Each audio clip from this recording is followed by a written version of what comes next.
สบายดีทุกคนยินดีต้อนรับเข้าสู่ช่องที่นี่ที่ดา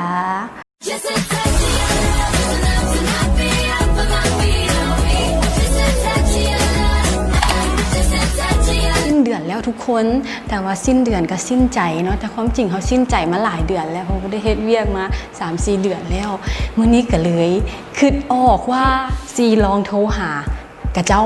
โทรหาจัก3หรือ4คนเบิ่งว่ามื้อสวยนี่ตอนสวยกับเจ้าพักเที่ยงกับเจ้ากินอีหยังนะแล้วเฮาสิกินน้ำกับเจ้าแต่การกินน้ำกับเจ้าน่ะเฮาบ่ซะเฮาสิบ่เอาเงินเฮาน่ะไปซื้อเองสิบอกว่าเลี้ยงเฮาแน่โอนเงินมาให้แน่เดี๋ยวสิไปซื้อกินตามนะเพราะว่าเงินอยู่ในบัญชีเบิดแล้วบ่มีเงินกินข้าวแล้วจังซี่บ่ลองเบิ่งดูว่าหมู่ผู้ใดที่สิโอนเงินมาให้แล้วหมู่ผู้ใดสิเงียบไปเลยสิมาทดลองใจกันกับมื้อนี้แหละโทรหาแล้วเห็นบ่นี่แต่บ่ครับครับแล้วอยู่ใส่เอื้อยอยู่ใส่ที่ห้องการจ้าหวาข่าวอยากมาลมได้บ่นี่ลมได้กินข้าวแล้วไม่สวยนี่กินแล้วเป็นยังกินอีหยังกินข้าวกับหยังกินเฝอต้องถามนะนี่มันเป็นกวนแท้เปิดห้างกันเฝอที่ห้องการข้ามมีอะไรบ้างดวงเนี่ยโอ้แซ่บบ่กินข้าวซะบ่แต่แซ่บอยู่ประมาณไหน2 เครื่องยังไม่ได้กินข้าวซ้ำแม่นบ่ที่ว่าโดนๆเหรอแม่น2 เครื่องแล้วมันได้กินข้าวซ้ำจะอยู่ใส่เดี๋ยวนี้อยู่บ้านมาที่โทรถามให้เจ้าบรรลัที่สั่งปลาไม่ให้แล้วก็ขี่ออกมากันมาได้แต่ว่าบ่มีเงินสดนะบ่มีเงินนี่สดตรงนี้สดแต่ใช่จังไหนแหละบ่มีเงินเลี้ยงเปิดได้ด้วยเป็นยังแต่ว่าบ่ได้อยู่ได้ก็จะออกเป็น48คนแต่ว่า5นั้นบ่ฮู้ว่าปิดหรือบ่ปิดอันบ่เดี๋ยวเช็คมันให้ก่อนเดี๋ยวเช็คก่อนนะโอเคได้เด้อถ้วยเดียวคนผู้เดียวนึงเลยเข้าใจจุลีใจดีเธอโมเมนต์เลี้ยงเฟือเว้ยสั่งให้พ่อมือมีการชิโทรถามแล้วสั่งให้พ่อมือสมแล้วที่เป็นเอื้อยหักเอื้อยแข็งนะเบิ่งดูผลมันสิเป็นจังไดถ้าสมมติว่าเราหัวมันปิดแล้วสิบ่มีเฟือให้เราโอนเงินให้เดี๋ยวไปท่าเบิ่งถ้าอีกแป๊บนึงเดี๋ยวให้เราโทรกลับมาให้เราโทรเช็คห้านเฟือมันก่อนว่ามันปิดหรือมันเปิดอาจจะได้กินบ่ว่าเดี๋ยวท่าไปเบิ่งพร้อมกันฮัลโหลเดี๋ยวหมดแล้วเวลาห้านนั่นเปิดเย็นนั่นหมดแล้วห้านอยู่ตัวกินกับปิดแล้วยังมีห้านนึงอยู่ใกล้ๆอยู่แถววงเวียนนี่บ่ฮู้ว่าแซ่บ่บ่เป็นหยังบ่ต้องอันนั้นก็ได้บ่ต้องซื้อก็ได้จริงเลยนะบ่ต้องเหมือนซื้อมาให้ก็ได้โอนเงินมาให้ก็พอนี่มันซื้อไปอยู่อ่ะโอนเงินมาให้ก็ได้ทางวงนี้ล่ะโอ้โอเคว่ามีโมเมนต์นี่นะมาเปิดเท่าใดเปิดค่าเปิดเท่าใดเปิดเท่าใดเปิดบ่ฮู้แล้วบางห้านกับ18บางห้านกับ20กับโอนเอาได้โอนมารวด20,000ก็ได้นี่เหรออีก20,000มันอีหยังวะมันแปลกๆเลยเฮ็ดอย่างแท้มาว่าดีๆดูโอ้ยบ่ได้ทันได้กินข้าวโอเค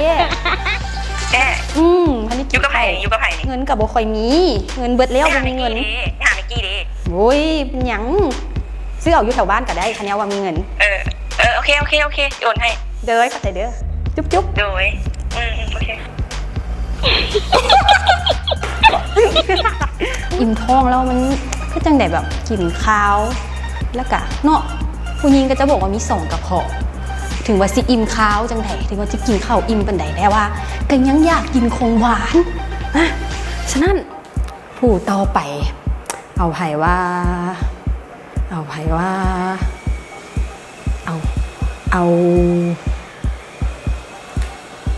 เซียวดิใส่ข้าวเรียกวันนี้กำลังเจ้ารถไปล้างเพราะว่าจะปิดก่อนว่าแหละปิดเลยเนาะคำแบบนั้นละกินข้าวสวยละนั่นแหละจังเลยมึงกินข้าวสวยละมันคิดบ้าอย่างกูถามว่ามึงกินข้าวสวยแล้ววะเอาอีกแล้วเอี่ยววะโอ้ยอีหยังวะเดี๋ยวโทรกลับหาเซียวกันเซียวผู้บางคีนี่พี่ว่าโทรละน่ะใส่รุ่นนี้ถูกแท้ได้ใส่รุ่นนี้หักวะฮัลโหลไม่ได้สัญญาณฮัลแหละมีอย่างเน็ตคือบ่ได้กินข้าวสวยกับหยังว่าสวยนี่กินแล้วดิกินกับหยังข้าวเปียกกินข้าวเปียกแล้วกินอย่างต่อ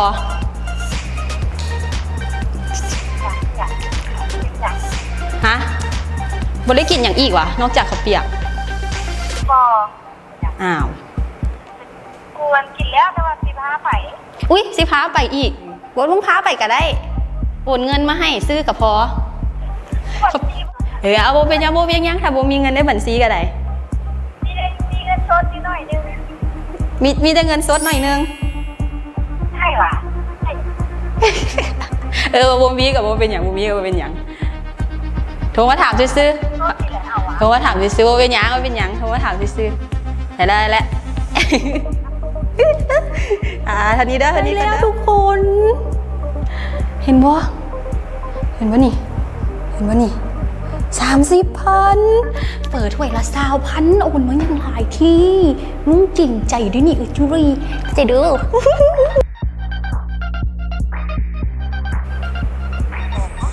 ฮัลโหล ฮัลโหล นู่นนี่อยู่ไส โอ้อยู่แลบ อยู่แลบอ่ะมึงเข้าสวยละ โอ้เธอยังแต่ข่าวแรกหมดจริง เข้าสวยเรียบร้อยแล้วล่ะอันนั้นบ่ได้กินอีหยังต่อจากข้าวสวยบ่ของบวกของหวาน บอก เอ้าคือบ่กินชาไข่หมอกไข่หมูกว่าเดี๋ยวนี้ อยากอยู่ไหน นั่นแหละอยากกินอีหยังเมนูอีหยังแล้วก็อยากกิน กุ๊กกุ้งเอาของยังล่ะ ไปกินอย่างคงอย่างก็ได้แล้วว่าบ่มีเงินไปสอด แห้ง จังได้ละบาทนี่ ๆโอ้ยน้องนี่บ่กินนะบ่ชาไข่มุกสั่ง โอ้แซ่ก็ได้ไซส์มีบัญชีเอื้อยแล้วบ่ ฮะ มีบัญชีเอื้อยแล้วหวะ ยังส่งมาเอาส่งมา โอเคเข้าใจเด้อนะฮะ เท่าไหร่ เท่าไหร่วะห้านใดล่ะ เอา 15,000ก็ได้ไหม15,000 เอา เดี๋ยวส่งบัญชีให้เด้อ ส่งมา เด้อเข้าใจเด้อจุ๊บ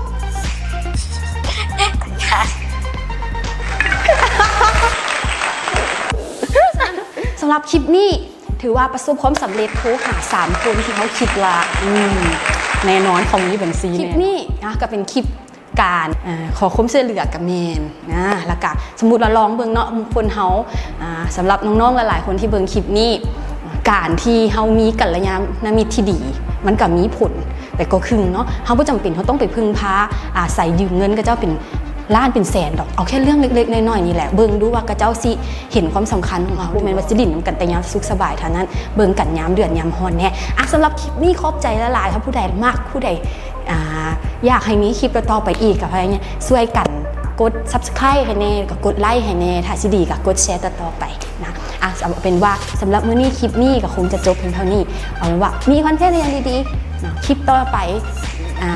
จะเป็นคลิปอีหยังก็เดี๋ยวมาติดตามเบิ่งน้ำกันสำหรับมื้อนี้ขอบใจสบายดีบาย